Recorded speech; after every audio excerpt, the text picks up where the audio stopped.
everyone. Welcome back to another episode of Unglamorous Truths, a podcast about how to make it in the entertainment industry. I'm Amebit. I'm Crystal. I'm Chandra. And today we have a very special guest. Special. Very, very, very special. Okay. She is an actress. You have seen her on projects like Precious, Mindy Project. Let me look at my notes. Cherish the Day, and upcoming. Sis is about to be in Marvel, Captain America, A Brave New World. Hey. Let's give it up for Xosha Roquemore. Yay! Thank you for joining us today. Thanks for having me. Yes, we're like super fans. Yep. We love you. We've loved you since day one. We all went to NYU together. NYU. Okay. So we are OG homies, and we generally kick it off with something fun to get like the juices flowing. And I have a little fun game of like this or that. So. I don't know why. I just feel like nervous. Really? This or like that. to- Because you be controversial sometimes. Uh-huh. Let's see. Well. It's just you pull a thing off the hat. Okay. The hat. The nice thing that my mother made. That's gave yes. to me. Yes. Oh, she ate that. I was like, She's the going to be so basket? happy to see this. Yes, Mom. Hi, Yes, Mom. I'm using it. All right. So this or that, you got, and everyone can, have their take on this. Mm-hmm. Would you rather talking pets or talking babies? Well, talking babies. Yeah, babies. Really? Absolutely. Mom. I mean, I so could the see mom- that. Yeah, Imagine the moms would be like, "That's really helpful." Yeah, Yeah. cut to the But chase. like, It'd be nice to know why you're crying. Yeah. That'd be helpful. Absolutely. I guess because I'm not a mom, my Right. first is like, I'm going to go talking pets because the baby's going to talk eventually. Right. That's real. I mean, it would be fun. It would be fun for sure. And Like this hang is out with your like, cat. with the cat, especially, Yeah. I hate cats so much, and maybe it will make me not hate cats. Yeah, 'Cause you're I'd be like, like, hey, bitch, girl." tell me what's up. Like, Right. what's going on? think? Why are you in like your day? this? They just gonna read you for film. What do you mean? You got nothing nice to say to me. Okay. Ooh. Bad breath or body odor? Oh. Ooh. I would say for me, it's gonna be I'd prefer body odor because we can fix that. To me, if you have like halitosis or something where you consistently have terrible breath, I'm assuming this is for like someone you want to be with. No, just you. Like, On you? On On you. you. On Well, me. that's slightly different because I was like, I wouldn't want to kiss someone that's like your breath always stinking. But y'all know how I feel about body odor and my deodorant. Yes, I'm gonna me have to too. go with body odor.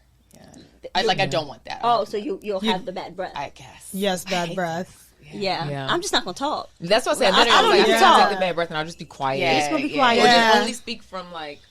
A distance. Yeah. Yeah, me too. I wouldn't want to be up on nobody. You 'Cause can't I- smell your breath. Exactly. But I feel like if I see a stranger out and like they have bad breath, I'm going to assume this was a bad day, As one opposed off. to But if you have something body you odor, ate. this Yeah. is who you are. Yeah. Hygiene. This is who you are. Mm-hmm. I don't want to know Absolutely. you. Let's see. Monthly Fight Club or daily book club? That seems like an easy one. Monthly Fight Club or daily book club? I guess I'd go with daily book club because I don't ever want to fight, not monthly or yearly or eternally or nothing. That's a tough one. I don't would know. watch. I would watch a monthly Fight Club. I don't know if I want to be in it. Daily book club is That's a lot. exhausting. Daily is exhausting. Every day. Like, are we talking about one page a day? Like, did I read my page for today? Like, or Right. like different themes a day, or even worse, a different book a day. Oh my no. gosh. Yeah, my first instinct was like monthly Fight Club. It seemed less committal. But then in truth, I'm like, I don't really want to have to fight someone every month. That sounds exhausting. You're getting hurt. Yeah. Getting injured. Yeah, you never know who you're going to get, you know? Yeah, I feel like monthly Fight Club is only loss. Daily book club is like hard, but at least you'd be getting smarter. Yeah. You'd be well Right. read. And at least you got something to do every Yeah. day. Yeah. You know what? You really don't have to read because I ran a book club and plenty of the girls didn't read the book. Okay. I mean, all right. well, honestly, we know that Cat Williams would be there, so he'd be reading his Right, daily he book of reads the what? day. Oh, Seven I forgot about that. Yes. So we can hang out Come with him. on, yes. Okay. Deep Love cut. this. Bad neighbors or nosy neighbors? Oh, loud neighbors, not bad. Not me changing it. Okay, loud neighbors or nosy neighbors? Ooh. That's both horrendous, actually. I'd go with loud. That's I will go with loud. If you nosy, we got a real problem. yeah. I can handle noise. You can be in my business, babe, but like, you gotta shut up. You gotta be quiet.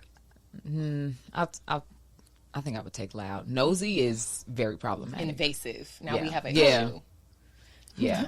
Because Nosy gets you in trouble. Loud, you get them in trouble. Nosy gets you in trouble. That's true. They're like, I saw you had company. I wouldn't have called the police. Right. Yeah. Do you have permits for that window you're changing? Right. Well, I'd like to know, y'all, loud or nosy, which one? Mm-hmm. You Okay, can comment. let us know. Mm-hmm. All right, so we want to really, kick this off talking about just, first of all, like how incredible your career has been. I feel like from the gate, you were one of the rare and special NYU folk that started working pretty quickly. Yep. Luckily, man. And so, like, how did you prepare yourself ever for like a survival job, or did you always know that? Like, I mean, I think people always are like, I'm never going to be a server. I'm going to immediately graduate and be a star. But like, you actually did. So, Well, I know I still had to have a job because y'all know how it is. I did one movie. I made like $10,000 or something. So definitely still had to have my jobs. I think I stopped having a survival job when I was like 25, which in hindsight is very young. Yeah. While I was in it, I was like, I'm gonna be a server forever. This, like, your 20s is so tormented and you feel time is going so slow. But like when I look back on the journey, I'm like, dang, okay, I was on unemployment for a while and like I definitely wasn't like making tons of money at 25, but when I look back on the journey, it feels quicker, shorter, whatever. Yep. Yeah. I mean, obviously, I'm still on it. I'm not like, and now I've made it. really? Really, I know. It's probably just like psychosis, Yeah. but or just actor psychosis. But honestly, like the way like the internet is, and everyone like people are always like, you're so underrated, or like, I can't wait till you really blow up one day. Like, people always act like that. I know, when they fucking you up, like, wait, bitch, I thought I was good. Like, Have I not blew? Right, Have right. I not already blown? They're always, the internet's so annoying with that. They're like, Jeffrey Wright's underrated. I'm like, let's chill. This is a Everyone legendary. relax. Yeah, they're like, he's underrated. Just like, they call everyone underrated. Don Cheadle, he doesn't work enough. Well, Like, you know what? But I feel like the pulse of the internet, though, underrated is definitely more compliment adjacent than like overrated. I feel like they call you that's overrated, true. they hate your ass. But if they call you underrated, they're like, I want to see you win. But no, but It is Kiki a Palmer did have to gather though before, when they were like, I feel like she would have a much better career if she was lighter, and Kiki Palmer had to come be like, I keep a job. It's not, thank you for your love. But there's nothing wrong with my career. And she ran down her accolades, and it was like, man, I remember that. I remember that. And that was very relatable because, like, I don't even post a lot of stuff for fear of people being like, I can't wait till one. And I know it is compliment adjacent, but it's a compliment that I hate. Like, it like makes my, like, I just hate it so much. Yeah. So I'll be like, I'm going to just stay quiet and just keep moving with my head down because it, you end up having a complex about it or something. Cause I definitely, in doing my research of you, saw a Deadline article, and they were like rising star, and I'm like, what? The star's here. Like, what are you? And I'm like, the industry, but like, I get it. It's like it's all about like the household name or whatever, and it's like, but like in my household, we know this way. There's only like 10 household names, and most of them are like musicians or like athletes or like YouTube people who play games on YouTube, like or whatever, like. But blah, blah, blah. All that to say, I do feel happy and fulfilled in my career, but of course still have my ambitions and my dreams. I'm not out here like, man, I ain't shit. But like, but I'm also not like, now I can breathe. Do you feel like college Xosha would look at current Xosha and be like, you did it, bitch? Yeah, probably. Yay! I haven't thought about that. Yeah, heck yeah. That's a good way to think about it. Do y'all think college, Crystal and Chandra, would? I think college Matt would be like, yes, girl. I don't know. You know what? Let me see. Today was a bad day for that question. Some days I'm like, fuck yeah. You have a mean college self. No. I think college self would definitely be proud, but I think my college self really had a limited idea of what a working actor was. Yes. And it really only spoke to the top point 1%, you know, because to me, success is you're like George Clooney or you're Julia Roberts, when nobody else is George Clooney or Julia Roberts. Like, no one is these things. So I think Cosby was just like very naive about the expectations, but would definitely be proud and would be surprised. Would be like, bitch, you right? Yeah, that's the plot twist. Yeah. Like, That's cool. For sure. Okay. Yeah, because I saw this like TikTok, and I'm really upset that I don't remember his name. It was like the CEO, and they were like asking him, like this big, like I guess he was like a billionaire or something. They were like, so what would you do if your children told you they wanted to be like musicians or actors? And he's like, I'm never gonna crush anyone's dream. Like, but we need to do this realistically. And he went data. He's like, okay, so like, you have to be a part of the top 1%. And he's like, and with all that competition, what is it going to take for you to get your SAG card? Just getting your SAG card alone puts you in that like top 10%. And 98% of them can't even afford health insurance. So think about how coveted it is to just get the card itself. And then you get the card, and then it's like a whole nother mountain to be eligible for health insurance. And he's like, so then we gotta put what is it? Guardrails around this. You got 2 to 3 years of me financially supporting you. After those 2 to 3 years, then you have to get your own, like, another job to be able to support yourself. And I'm like, okay, that's like, I think healthy parenting of like, I mean, because this is the industry. That daddy would hate me because I'm coming with a counter negotiation. So daddy, this is how we're going to expedite that process. You're a billionaire, correct? So I have several movies that I'm going to star in that you're going to bankroll. Oh, Well, that's come smart. on. Yeah, and we'll just do it that way, daddy-o. Right. We'll make me a star. I never really thought about Write that. those Exactly. checks. Yeah. Make me the star. Yeah, why are you He making got it off so well. hard? I know. Like, Right. It You could be run so the data, easy. baby. We don't need all that. Right. You got the funds. And also, I don't like that the mindset is so bottom line when No, it it could really be was. so easy. It's like, that's not what this business is, boo. Like, it's literally an art-driven business. Like, the delusional quality is what catapults careers. If you're thinking like, oh, line item, ooh, and you're like 22, it's like, yes, you want to be responsible. Yeah. But you don't want to be a fucking accountant. Because then you're not going to have the ambition or that, like, je ne sais quoi, you know, like quality that explodes you into the mainstream. What they call it, industry plants. Plant me, daddy. Okay. Plant me. Yeah. Put the seed in the soil. Water it with your Period. funds. Yeah. Make it rain. And also, like, he was also coming from the POV of, like, a man. And it made me think that, like, I think women pursuing this industry probably have a different, like, journey. Because, like, we don't have that pressure of, like, I need to be the provider. That's true. In the event that I do start a family. And so, did you ever feel like, oh, as a woman, this is easier for me? No, not really. I definitely think it's harder as obviously our blackness and our womanness are inextricably linked. Yes. I don't know if I used that right, but they linked. They can't be torn apart. So as a black woman, I was always like, this is definitely 1,000 times harder. But Because the black men are so coveted. Like, yeah. Black man, and like you look good. Yeah. God forbid you come from the UK. They They can really get on a run. I look at like a lot of people's like runs, and I'm always like, has there ever been a black actress to have a run like this? I think Halle Berry had a run. Yep. But like a run, like this isn't a black actor, but like a Glenn Powell run, where he's like Hitman, Twisters, Bam, Top Gun, just franchise like movie. I'm like, he's top lining, and I like him, and he's a journeyman. Yeah. Like he's like top lining movies like Glenn Powell. Anyone but you. And I'm like, Got a show coming out, comedy. Yeah. Boom, thing after thing after thing, like to see like a black sister get I that. think the last Tiffany Haddish, I'm thinking, is the last one I saw. She had a run. That was a run. Whoopi had her run, but that was yeah. I can definitely think like there have been runs. But like not like it's tough. a lot of the guys you see like multiple runs, and you ain't gonna get one every year. It ain't gonna be a new black lady getting a run every year. Right.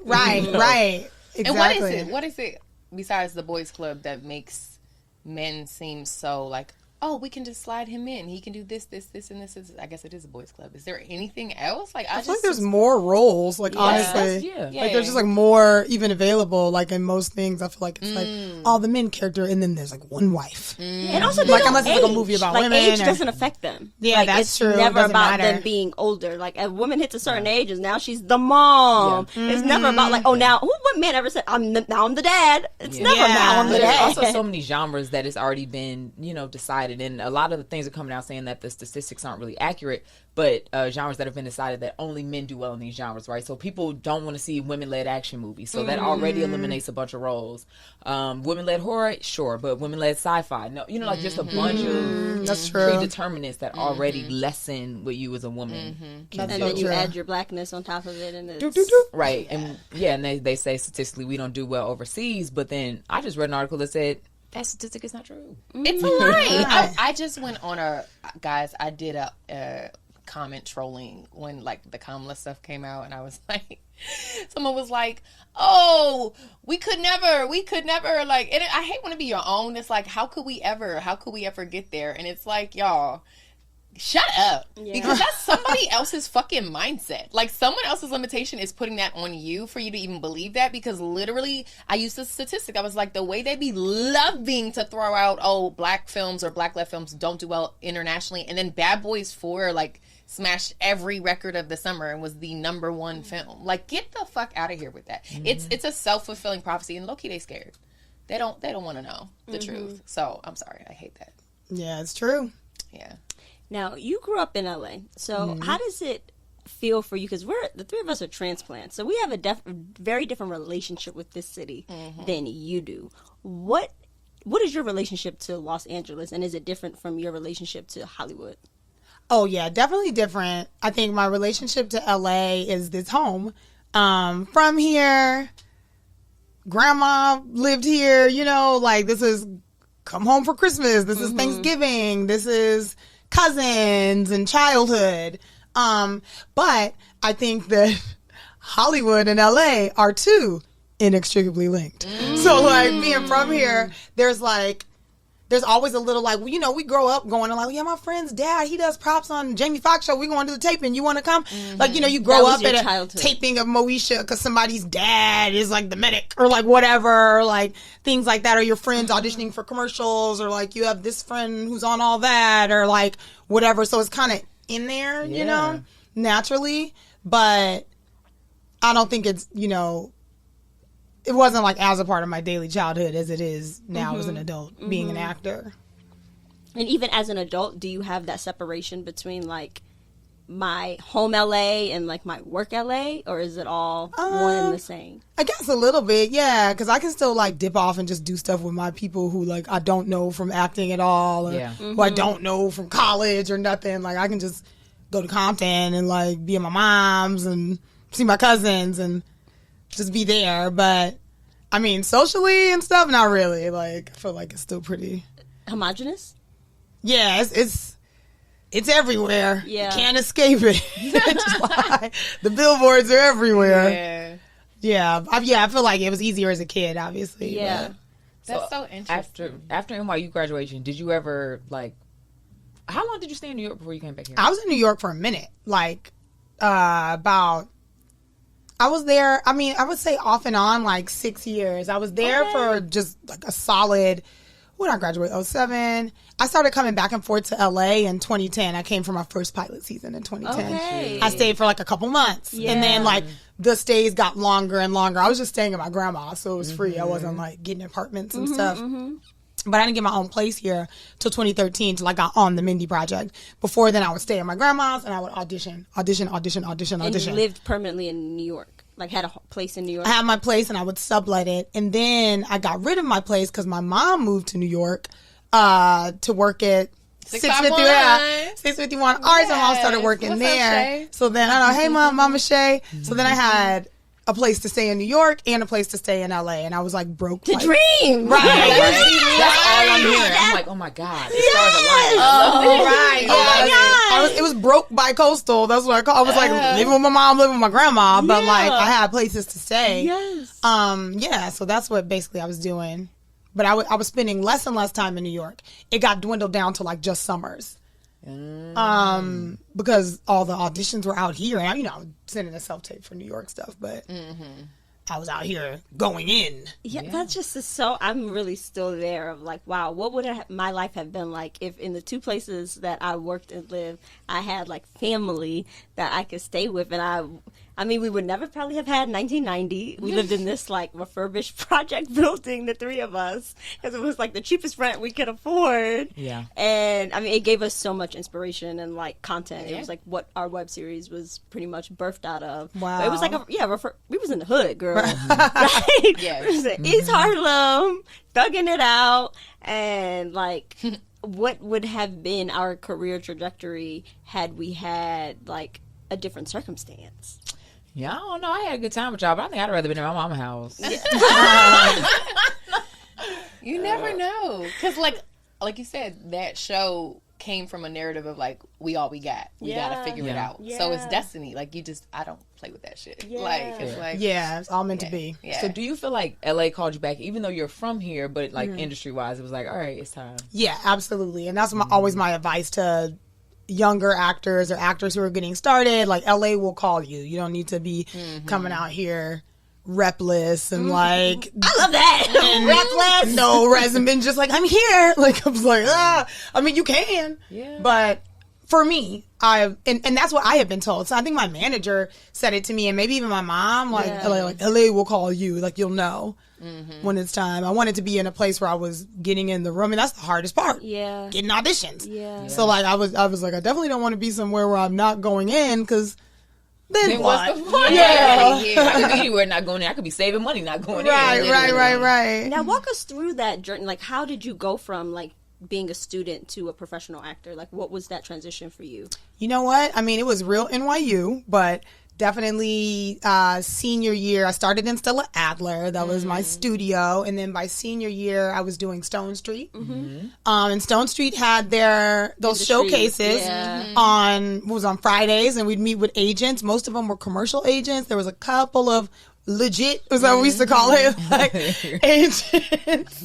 I'm like, they don't call them that no more. I don't know. I don't hear anyone talking like that. Everyone on TikTok's like, they're like legit. And I used to be like comedy monologue, drama monologue. Exactly. Oh my God, yes. From the old school, but God, okay, yeah. Headshots on hard copy, staple my resume, click. Did you ever have the brick headshot where you was in that alley? You know the one that cobblestone lady. the cobblestone. No, I Okay. didn't have that one. was an era. I always had like a little like. You had the moody one with the like. Oh yeah, that was the that was a cool later tone. one. My first one was like yellow H&M dress, like Yeah.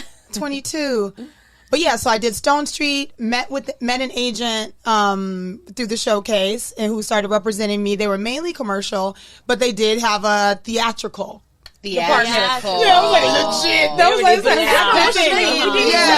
even called theatrical. Yeah, I was like, that's what it is. Theatrical. Like legit versus illegitimate acting.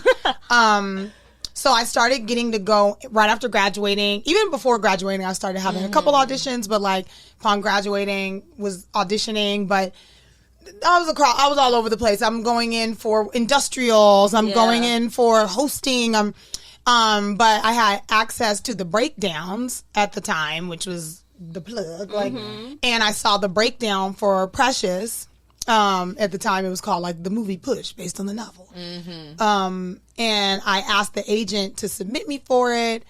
And I just remember he was like, if you're right for the role, like we would have submitted you. And I was like, okay, I want to be submitted.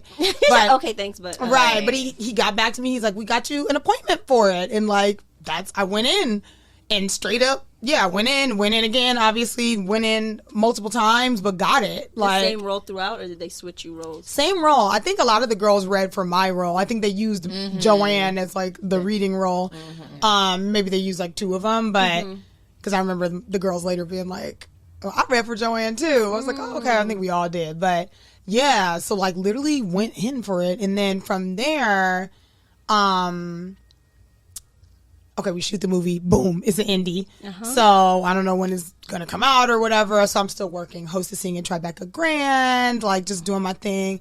Like I'm in a movie, keeping in touch with Lee Daniels, shout out to him. This is the postcard era of like, oh, this is what I'm up to. Right. Yeah. Email. I'm emailing him at Hotmail or whatever. Like, and he was just always so kind and gracious. Like, you're so good in the movie. Like, you're so good. I was like, oh my goodness. Like, thank you. Just kind of waiting. And then ultimately, I wanted to try to find a manager. And I asked him if he could help me because, he used to be a manager. And he told me I had to grow some hair on my chest, like hang in there, basically. But then literally randomly one day, closer to when this is after we have gone to Sundance and all that, close to when the movie's about to come out, I get a out the blue call from a manager who's my manager till this day. Wow. And she hit me up and just like, hi, Lee Daniels put me in touch with you. I was like, oh my God, he did it. It just took a little time, but did it. Yeah. And she hit me up and I went in for a meeting and started working with her, and she is great, and that is what really got the ball rolling. Because by the time when the movie came out, this is like end of November 2009, she was like, you should go to LA, you need to take generals and try to start doing pilot season and stuff. And I just started moving from there, and I feel like my first season went well. I tested for 2 pilots. I look back and I'm like, that's crazy. But like, yeah, I think, I was in it to win it, and realized, I think, too, how, obviously I was in a hit movie at the time, A, and B, I think just maybe from school and stuff, not knowing, like, the value of being, like, naturally funny and stuff, and not knowing how you can, like, go in and, like, kill a room and like it can like get you to the next like level or whatever, like in terms of the audition process. Like I think I started discovering that and feeling that in LA. I was like, oh, they like me. I was like, I could do this all day, baby. Like, and so and then obviously I didn't book anything for 150 years and then started booking some other stuff. But what was that in between, like Precious and Mindy? Precious and Mindy was testing for pilots. You had gotten a pilot and you dropped that to do I got my first pilot I booked was a pilot on MTV called Dumb Girls. From the creator of MTV's Awkward, which was like really big at the time, like great show. Yeah, so we shot that pilot in 2011, and that didn't go. I got guest stars. I think I had like a Law and Order guest star. I had like Rescue Me. I had a couple guest stars and stuff. But then booked that pilot. It didn't go. That's 2011. 2012. It was all auditioning. And then 2012, I got a movie, GBF, which I love so much, and like did that. And then after that, like I booked a guest star on Kirstie Alley pilot. Yeah, and that guest star turned into a series rag, and I took that, but then got the guest star on Mindy, which also turned into a series rag. Come on, just I know. They like you, literally. Right. The Mindy Project role when I auditioned for it was named Xosha. And I was like, it was accident or no, they had me in mind. Yeah, I didn't know that people did that. I know that people did that, but I didn't think that anybody knew who I was. Certainly, that's amazing. And that was my like small voice inside. Like when I see the role of Xosha, like at the audition for it, I was like, they want me. But then the bigger voice was like, they're stealing your name. That's all you have is your God-given name. There's going to be some other person who books it who's going to be running around being like, I'm Xosha. I was like, this is terrible. But I read for it and then got it. So, and then when I got there, Mindy was like, I've loved you since Precious. She's like, I've been trying to work with you. I was like, oh my God. Yeah. So you never know who's watching. I don't know which camera to look at. You never know who's watching. But it's true. My profile true. When I say my gym. Truly. Do you find that it's always been easy for you to build relationships and maintain them? I guess a little, but not, I'm very authenticity based. I don't be doing coffees and shit. Like I do, but I'm not like, I'm just very authentic, and I've always been like that. I'm not networky. So because that is such a hard skill to master, like how to it authentically is. and organically build and maintain relationships. And the maintaining is probably even the harder because you meet the person and you get to a point where your agents and reps will introduce you to somebody, but it's like, how do I maintain this so that 5 years don't go by and I'm like, hey, do you remember me from right? And now this yeah. icky. Right. I always try to go where it feels a natural vibe, you know, where it's a click. I don't be going up to people I met just because I met them and being like, hey. Yeah. Like, I'm probably a little fear-based with that, though. I'm not the one when it comes to that stuff because I have a Cancer moon. I'm sensitive, and I do not like getting rejected. So like in social situations, so I probably am a little more guarded. Like you on my end of things. Yeah, I'm a little funny style. Yeah, but I'm some Sag sun and rising, so I'm like friendly and like we'll chit chat and stuff. But like if the relationship feels authentic and I feel that I can reach out to that can reach out to that person with ease, like how like you reached out to me to do this, that, like you're not gonna get rejected. Like there's a real thing there. It's appropriate ass. Yeah. But I'm not one to be asking for folks or nothing like that because I'm like you only get one ask. Yeah, maybe two. Maybe. Yeah, so. But then it's like, how do y'all balance then the art of not taking things personal? Because this is an industry where people will just say no because it's maybe not the right time, you don't have the right heat. That doesn't mean they love you any less. Mm-hmm. But still your feelings do get hurt. It's just like, oh, okay, like you don't really fuck with me when I'm like kind of down or not the hottest. So how do I relate to you when I'm up? Yeah, that's a hard one. You should absolutely build where, like how they say, go where you are like cherished and people already fuck with you. It's like there are organic moments with people where you can tell if someone really actually fucks with you. And then if you ask and it's a yes, that confirms like, okay, cool, we can build from here. If it's a no and you really were vibing with them, I'll give it one time for circumstance or like maybe bad timing. But if it's again like a no, well then okay, great. This is a closed door here for now. It might not be forever, but I'm not gonna be going to the store anymore. Yeah, and sometimes I do think people not even being funny because I know I've had people ask things of me where I genuinely did want to do it, like or get back to, and like circumstances, you know what I'm saying? Like I know, I certainly leave space for that too, but I think it's comfortable to have your own boundaries around shit. Right? Yeah, absolutely. Hey, very real what you got going on, but I'm gonna go ahead. I'm gonna stop asking. Yeah. I'm gonna wait.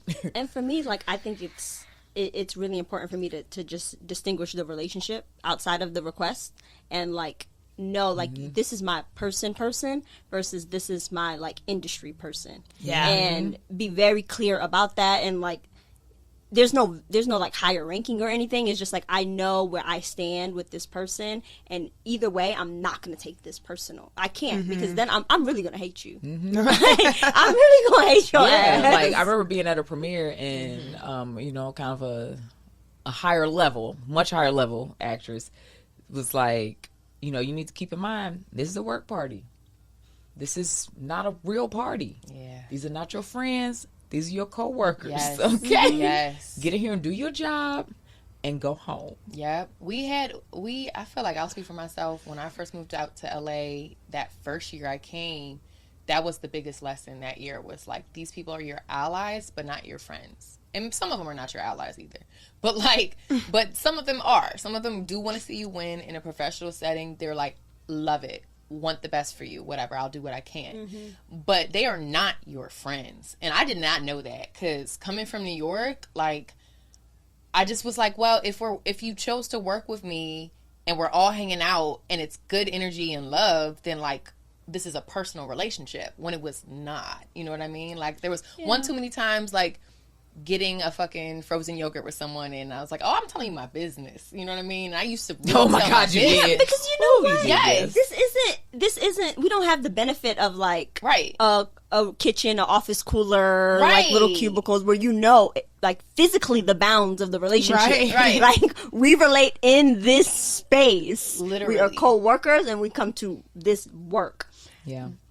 It's like, oh, going to coffee is kind of work. It is like doing this and this. All of it is all a part of work. And even where you actually work, being like public. Sometimes. Right. It be hanging out shit. It be like on let's set go in like an art gallery or something. Right. Like there aren't like solid boundaries of where work exists. And so it's very easy to fall down that trap of like, oh, this is my friend because we're hanging out all the time. Yeah. I mean, it's such like hard work too, like You had such beautiful moments, you know, with people, and it's like I bared a piece of my soul, and you know, it's a messy industry, you know. It's why people end up fucking and you know, right? Up and, you know, it's true. And there's so much downtime where you get to have real conversation because it's not 8 hours of work with a half-hour break. Right. So you sitting there talking, open up about your life and shit. Your business, telling your opinions, which I think is my thing. Like I'm not gonna tell you my business, but I will tell you my opinions. And then I'm like, you know what? No, I'm not. Yep. Right. I know. I'm still working on that. I'm still very much like open book. I'm always like, and then my trauma. Like, deep dive. Has that ever like come to bite you in the ass? Yeah, but not professionally. Not in the business. Yeah, babe. I mean, I'm getting better at it. I have to just like learn how to do friggin' podcasts because people be like asking. I'm like, and then, and I'd be like, wait, take this out, like blah blah, like. So I've like gotten real like in my J-Lo, being like, and no comment or like whatever, or like you know just saying, keeping it real, but still being. You know, a little guarded. Yeah, but I think it's normal to be like, take that out because you don't want to feel like filtered in the moment. You say, and then at the end you be like, you know what? I don't really like that bit. You like that? Thanks. Right. I'm naming names. I know. Go ahead and bleep that name for me, please. Yeah. Right. I know. I did one. It was like haunts me forever. I was like, damn, but it's all good. What did you say? I literally can't say. Okay. I'll tell you when the camera's when the camera's cut. It was the Glenn Powell bit. I'm just kidding. No, she's like, well, it's this one actually. I love him. I'm just kidding. No, he's amazing. Yeah.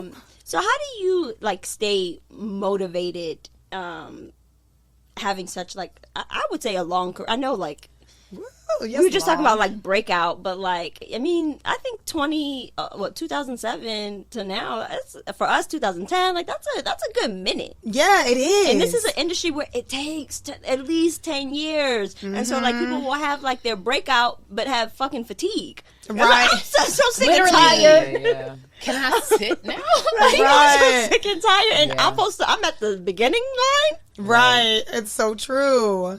I forgot what you asked, but it's How true. do you keep yourself motivated? Keep myself motivated. You know what? I think my dissatisfaction keeps me motivated. Okay. Not dissatisfaction, but wanting more.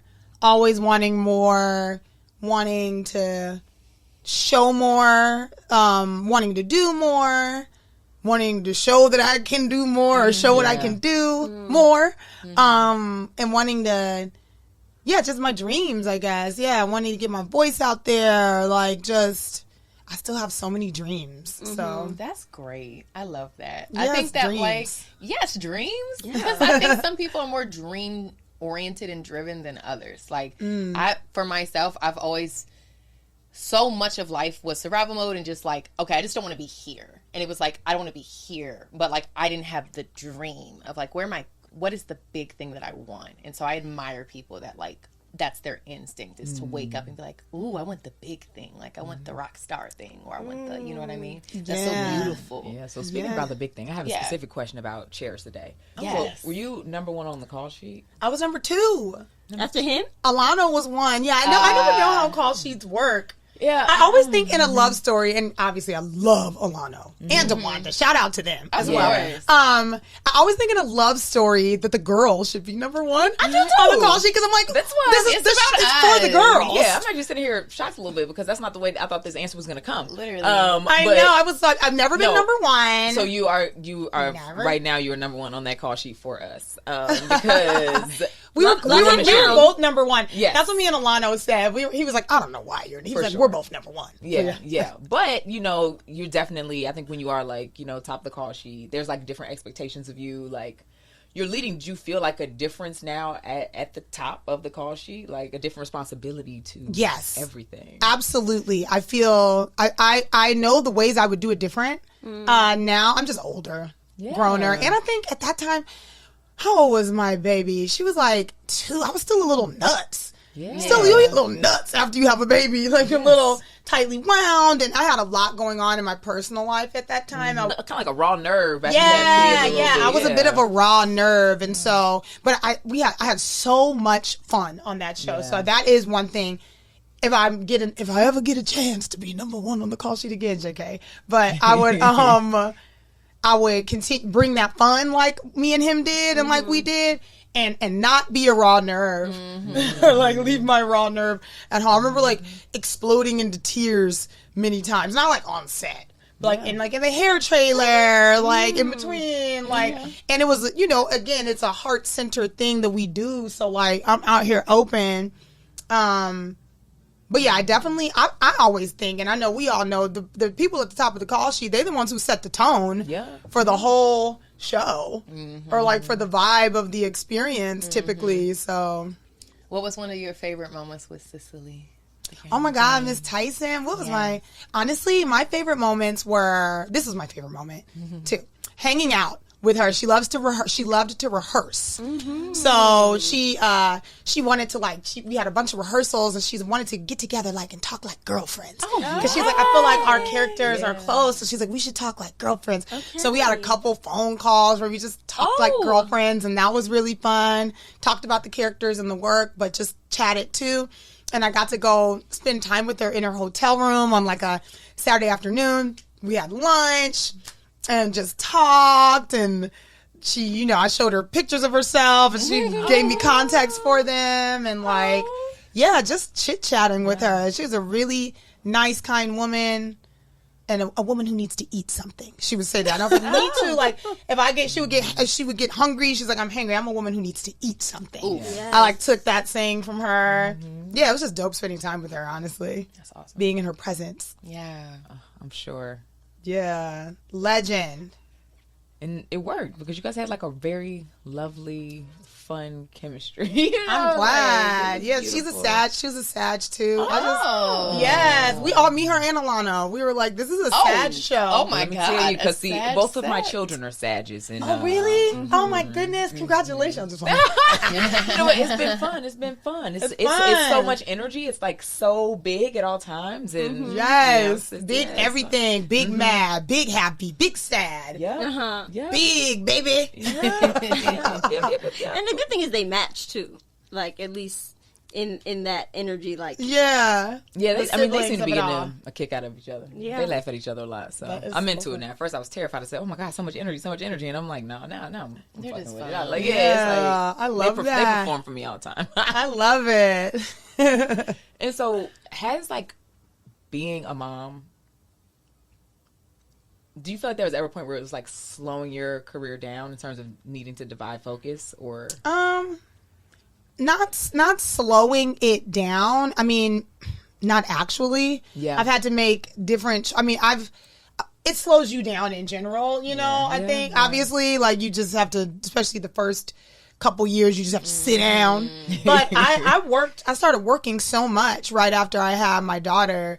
I think it was just aligned with when the Mindy Project was ending, and obviously that was exclusive on that show. So when it was ending, I had a 3-month-old, and the show ended. And next thing you know, I'm working, I'm out of town, breastfeeding, pumping on set. Oh, yes, I remember the pictures on Instagram. Yes, yeah. So like, it didn't slow me down in that sense, but it has made me make some different decisions. Like sometimes I like dream of like just like being like, I'm out of town working all the time, movie star style, Budapest, and then I'm in Turkey, but I'm always like, she's in school now. I feel like, what are we gonna do? Who's gonna keep her? So, I've been lucky to get jobs that have been aligned with my motherhood. Yeah. And it's just all worked out. It has all worked out. Thank goodness. Thank goodness. I know. We're going to keep seeing how it goes. Yeah. But yeah, I think it will just continue to work out. You know, she'll get older, and then maybe I will be in Budapest, and she'll be like, okay. Right. Yeah, go do that. I'm 15. Like, you know? Yeah. I'm like, yeah, that could work out. During the summer, maybe I want to pop in. Maybe bring my little girlie. Exactly. Like, it could probably all work out. Even when I had to go to Atlanta to shoot when she was in kindergarten for like, it's about 3 months, it worked out. It was like she came for spring break. Yeah. She stayed between my mom and her dad. And then I was back. Yeah. Oh, yes. Yeah. Lovely. Well, I mean, it was scary. I was like, but it worked out.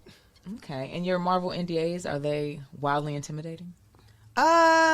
No. I guess. Everybody says the Marvel, like them Disney NDAs are like, why? Yeah. Yeah, I think it's just like an NDA. Well, I mean, what was the audition process like, or is that part of the NDA? I don't know. I'd be so scared. Okay. I did That's a self-tape. I can say that. Oh, okay. Yeah. Okay. What generic character, like dummy Yeah, sides? dummy. I feel like whenever it's any of those big movies, it's always dummy stuff. Even sometimes for some of these series, it's like, Yeah. And to explain it to those that don't know what that means, yeah, right. Yes. So for these like Marvel, DC, like big worlds, they send you what is called dummy sides. It's just like sides that are not going to be featured in the project at all. They're just like generic, just so you can have something to play with. And maybe a sense of the character, like yeah. couple scenes, they'd be dummy long. You like, these fake sides, why are they 15 pages? Please. You can kind of Did you get paid extra to do this? Dummy sometimes. You like, Yeah, they be generic. Is Like, there a dummy I didn't size tell writer, him. or is that also the screenwriter? I need to know. Yeah, Oh. no, definitely. I feel like there's dummy side writers. They're like, not all the time. Sometimes it depends. I think it's a level based thing. If you're at a certain level, you're not writing a dummy size. But That's true. definitely for TV, I know writers who've been the creators of the show who've written the dummy sides as well. that Had to makes write the dummy sense. sides, Yes, for because they know what TV. they're looking for, and they can try to Kinda put that translate in it. there without. Yeah, They're not big fans of it, but they Then do are it. you stressing in the same way you're stressing when you're writing a scene? Like, oh my god, No, what's bitch, like- you ain't never got them things, and there be typos, and they be like, stupid. these motherfuckers didn't even proofread. They don't care. That's why they so long, unedited. They're like 40 pages. You're like, geez, Louise. And so you didn't know what you were auditioning for. You just knew Marvel. I was able to piece it together because I Okay. knew enough. Yeah, I think I maybe knew who one person who was in it, so I knew. I was like, So that's you're that. like, okay, I'm in this one. Well, we're so excited for like this moment for you and how it's going to catapult you to what they're saying is star, but we already I know. You know, I am. Star. I'm trying to be detached from it. Okay, Because that's healthy. Yeah, like I'm, excited and stuff, and I think, but the way things are, I don't know if any one thing Yeah. can, and it do. I've seen one thing do things for people. They do one movie and then they're like Met Gala. Yeah, But like in my experience, I'm not a one thing girly. Yeah. I'm like a build girly. I think, and I just can't have my hopes up. Well, Feel it. that helps us transition to our segment, Bootleg Fabulous. It's tips and tricks on how to make it, for the free or for the low. What advice would you have for people out there to not have that level of attachment and to be able to persevere through from project to project? Just enjoying the journey, enjoying everything for what it is, and just, you never know who's watching.